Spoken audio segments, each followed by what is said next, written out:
sanange banyune engkang ilang kasale wis mari ramriyang banyune meneh nyanyaker ati uga ora lali kewajiban kang suci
bocah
Angkara, jangan cari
တော်သောမူပေါ်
walah Mas.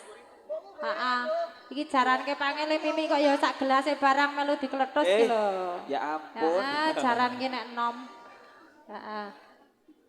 Galak kabeh. Sik karo sinambi sawetara ngaso Mak Dani sedikit intermezzo dari kanca-kanca seni jaranan Sampursari Gagak Hidayat. Iya. Yang siang hari ini bersama Muda Ganesha, keluarga besar Muda Ganesha SMA Negeri 1 Purworejo, bersama Muda Ganesha berkarya untuk negeri, bersama mengukir prestasi. Ya, salah satunya adalah prestasi di bidang budaya. Ayo dina iki ya diparingi wekdal, diparingi jadwal. Tadi sembari menanam lestari alamku, lestari juga budayaku. Nek nanggon aku salam budaya, lestari budayaku, lestari alamku balik ya Pak. Ora nek budaya ya dhewe duwe anu dhewe-dhewe. Duwe apa jenengane? Jargon dhewe. Ya, tapi masih satu tema ketika lestari alamku, lestari pula budayaku. Nggih. Iki Mbak Keparang Rawuh ngersake lagon punapa dene nderek kalian kanca-kanca bintang Budika Selaras. Heeh, iki ngersake mawar kuning, Mas. Dawuh menika. Semoga kelangenan kasepuhan monggo mawar kuning, lagu lama yang mau booming kembali. Iki nek ora nang bintang Budika Selaras ora ditokno, Pak. Heeh. Ora enek sing iso, ya. Ora enek sing iso tenanan. Semoga mawar kuning langsung dikasih.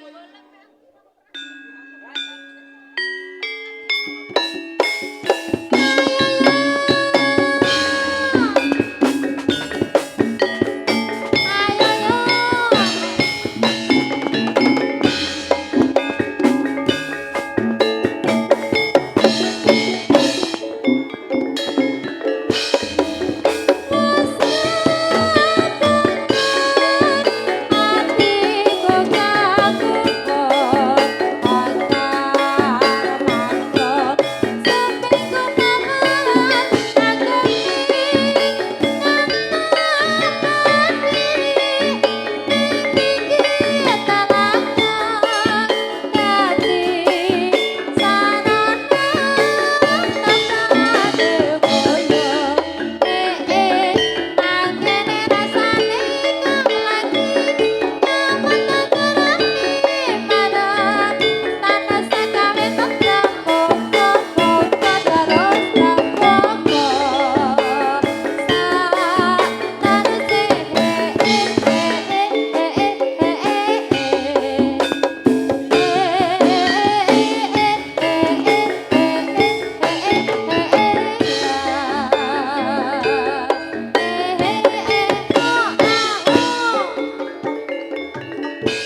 ketingal tembang mawar kuning sampun kapiyarsa. Minangka pamundutan simbah keparang rawuh derek Gladiwano wonten ing mriki